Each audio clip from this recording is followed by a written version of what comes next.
வனத்தில் உள்ள மலர் வகைகள் யாவும் கொய்து வாசறிவேர் பச்சிலைகள் யாவும் சேர்த்து கனத்ததொரு பூப்பொதியாம் ராமன் காதை வான்மிகி என்னும் தவசி கட்டோடு ஈழ்ந்தான்.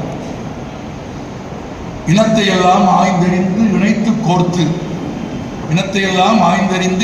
கோர்த்து இடையே கிடந்த மாசு மருவு யாவும் நீக்கி தனித்த மனம் அறம் திகழும் மாலையாக்கி தரணிக்கே சூட்டி வைத்தான் கம்பன் தானே.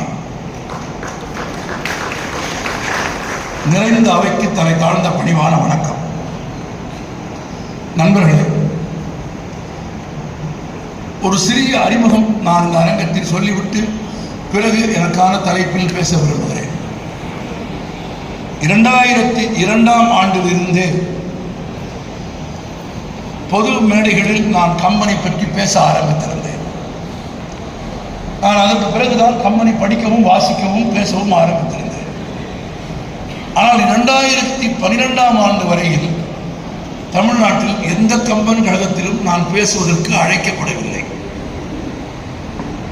நானாக போய் என்னை கூப்பிடுங்கள் என்று கேட்கிற பழக்கமும் எனக்கு இல்லை. யாருமே என்னை கூப்பிடவில்லை. ஆனால் நான் கம்பனை பேசிக் கொண்டிருந்தேன்.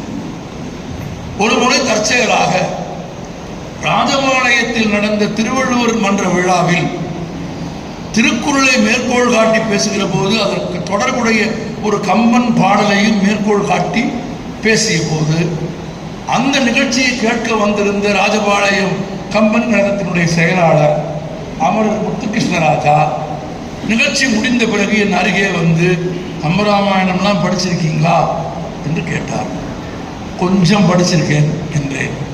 எங்கள் கூட்டத்துக்கு கூப்பிட்டா வருவீங்களா என்று கேட்டார். வருகிறேன் என்றேன். 2012ஆம் ஆண்டு செப்டம்பர் மாதம்தான் நான் பங்கேற்ற முதல் கம்பன் விழா ராஜபாளையம். அதற்கு முன்பு எந்த கம்பன் விழாவிலும் நான் பேசுவதில்லை, அழைக்கப்பட்டதில்லை. முதல் கூட்டம் ராஜபாளையம். நிகழ்ச்சியில் என்னோடு வேறு சில சான்றோர்களும் பேசினார்கள். அவர்கள் பல ஆண்டு காலம் கம்பனை பற்றி கம்பன் விழாக்களில் பேசிக் கொண்டிருப்பவர்கள். அந்த அரங்கத்தில் அன்றைக்கு நான் தான் புதுமுகம். எனக்கு தரப்பட்ட நேரம் 45 நிமிடம். இதே போல கூட்டம் நடந்த போது கூட்டத்தின் முன் வரிசையில் அமர்ந்த இந்த ஒருவர் பேசுகிறவர்கள் கம்பராமாயண பாடலை சொன்னால் அவரும் சேர்ந்து முணுமுணுப்பதை நான் பார்த்தேன்.